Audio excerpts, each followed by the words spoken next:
Jehovah's organization? I was baptized in 1950, but I remember going out in service in about 46, 47, with different pioneer sisters. And you're from New York originally? Brooklyn, New York. Brooklyn, New I York. was born in Brooklyn, New York. Yeah. So you were right there in the heart of the activity. I didn't even know it. I was walking distance from Bethel and didn't know it. So when did you find out? What happened? You know, I was walking and I saw a sign. Kingdom Hall of Jehovah's Witnesses, and I says, I wonder what that is. And so I climbed the steps. It was on Fulton Street because I used to sew all the time, and there was wholesale places that were open even on Sundays, and I would go and bought some fabric and stuff. And I climbed this. There was a bowling place, so you know how high I had to climb to get up there. And when I got upstairs, somebody handed me a watchtower. And so I sat down, and I was very impressed because it was about the 2,520 years of that prophecy. Oh, I was so shocked then. I just swallowed it. It was so interesting, and I got so excited. I kept raising my hand, and every time I answered, I stood up. So you know what I must have looked like. Instead of answering, I just stood up and answered. I was all excited. Very zealous. Yeah. But anyway, after, of course, everybody started to come over and ask me questions and everything, you know. But anyway, I had a sister that came one time, you know, with a cold water. She died a few years ago. And she's still pioneering. Esther Nathan.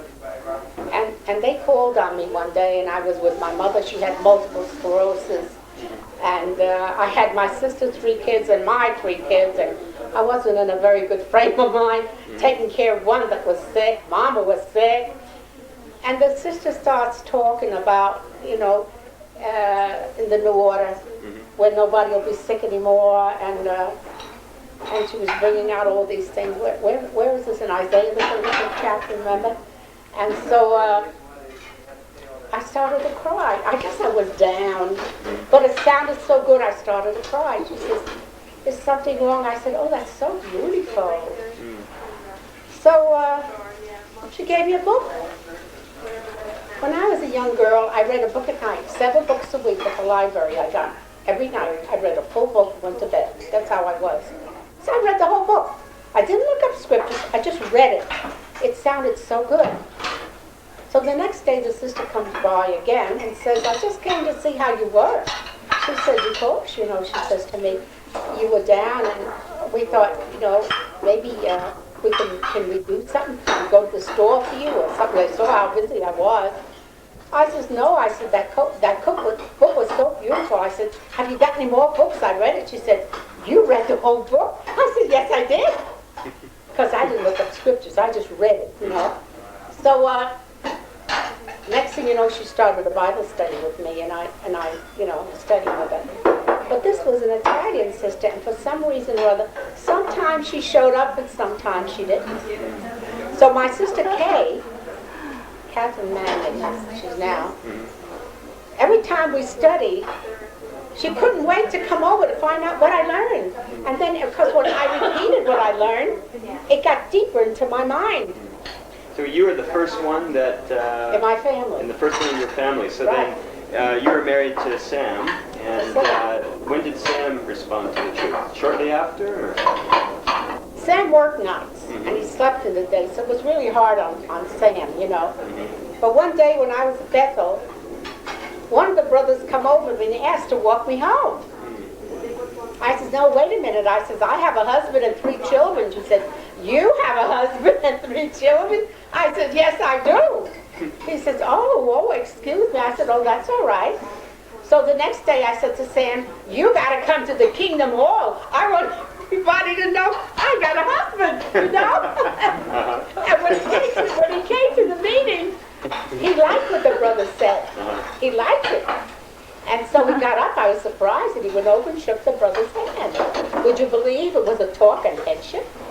That was perfect for That was right up Sam's alley. Really? Oh, he just loved it, you know? Boy, Jehovah works in all ways. Oh, doesn't he? And so then we went to an assembly, and the kids were so bad. You know, the bleachers, remember how we used to sit on the bleachers, and they were climbing up and down. I didn't get nothing out of that assembly. I didn't. And Sam, I said to Sam, I don't know why I didn't leave them with your mom and pop. I said, I couldn't get anything. Sam says to me, what do you expect? He said, you never take them. I said, it's okay, it's right. So I started to sew. I made them each your suits. I made them little vests, little pants, little jackets. I made them 3 shirts each. I made them all clothes. So when they went to the meeting, they were properly dressed. So how are your children doing now?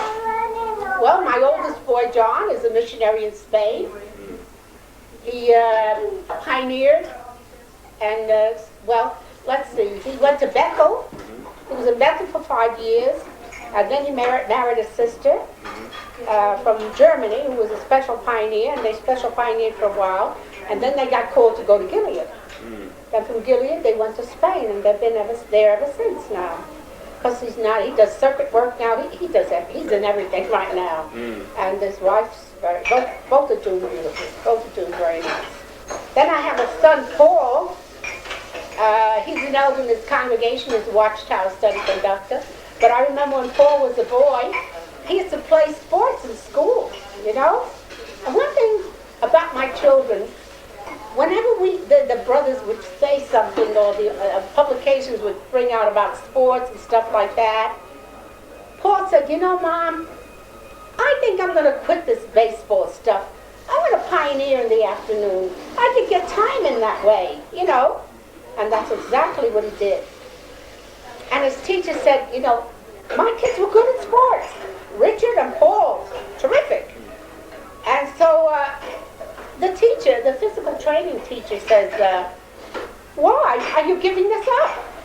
You're good, we need you. And Paul says, I want to pioneer. He says, what's that? And then Paul explained it to him. He says, you cut my arms off. He says, I'm proud of you. I'm glad of what you're saying. We need you, but I think that's more important. Would you believe this teacher studied and came into the truth and is a regular pioneer? He's not in Denver anymore, but he's a regular pioneer. Can you imagine that? Because others, you see, said the same thing. He says, there's got to be something to this. He's going to find out about it, and that's what he did. Right. See? So I had Paul was a regular pioneer, John was a pioneer, and I brought up my sister's 3 children. I brought up, Danny, Tommy, and Angela. And so Tom was a regular pioneer. Danny had heart troubles. I had to take care of him. He had a heart operation. Would you believe that Dr. Cooley operated on Danny? In 1950, the year that John went to Bethel, in 50? We are in Mikey Quintana's house, and we have a long-time faithful sister with us this evening. She was kind enough to join us. Can you tell the audience your name, first of all? My name is Jan Gardner. All right. That's right. That's right. My name Just do that. Jan, tell us, how long have you been living in this area? I've lived in Colorado all my life. She's a native Coloradan. And how long have you been baptized? Oh, goodness, I've been baptized since 1959. 1959. Wow, a long time. Long time. You've grown up with the organization in many ways in the last... In a lot of ways, yes. So, let's see. How did you get in contact with the truth? My mother came in contact with the truth when I was a little girl. And my mother was in Catholicism. And one of my aunts came into the truth. And she started talking to my mother occasionally.